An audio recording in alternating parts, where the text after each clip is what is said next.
What's up guys, TC here and welcome back to Starbound Tips. And today's episode is going to be the start of our boss series where I'm going to show you guys how to beat each individual boss in the game. We're going to be starting off with Erchius Horror and moving on through them in the progression order.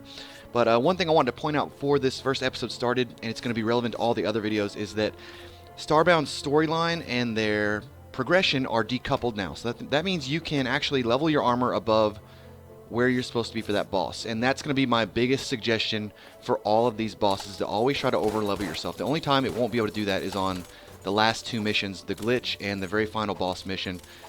So until you get to those two, you can actually always over level yourself.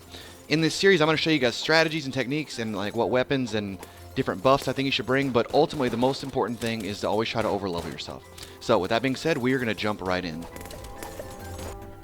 Okay guys, so three of the most important things to this mission are going to be the green and blue stim packs for speed and jump, and a shield. The green and blue stim packs, really the hardest part with the reason those are here is because when you're trying to jump up these platforms, you don't jump very high like by default in this game, even with your boosted tech, your jump boost tech. And being able to jump away from these lasers is really important. So what you're going to see here is you basically, the first phase, it just does one counterclockwise motion like this.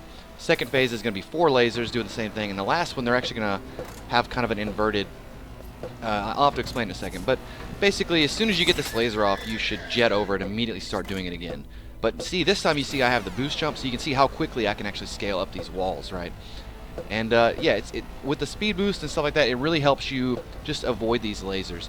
I carry canned food and red stems for healing, because when you're full, you regenerate health slowly, and then the red stems last a decent amount of time too. So any kind of fall damage you do take, that kind of negates it. Now the shield is also really important here, because remember, you can't damage this guy directly. So carrying a shield is the best thing you can do to kind of deflect any damage he's going to do. If you ever do get into like a tight spot where you can't, you don't feel that you can get away. So like, here's the part where, yeah, just trust it. He won't go all the way to the top. You can do this at the top and the bottom on the third phase. But anyways, with shield, here's what I'm going to do. I feel like I can get through here, so I'm going to hold right click and just kind of fall through, and my shield will take all of it. Once you do that, very last phase, and bam, he's finished. It's actually, I remember when this boss used to be so much more deadly, because his used to be his laser hits were like almost a one-hit kill. But yeah, it's a lot better now. So anyways guys, hope you guys enjoyed this video. Please rate, like, comment, subscribe, and I will talk to y'all later.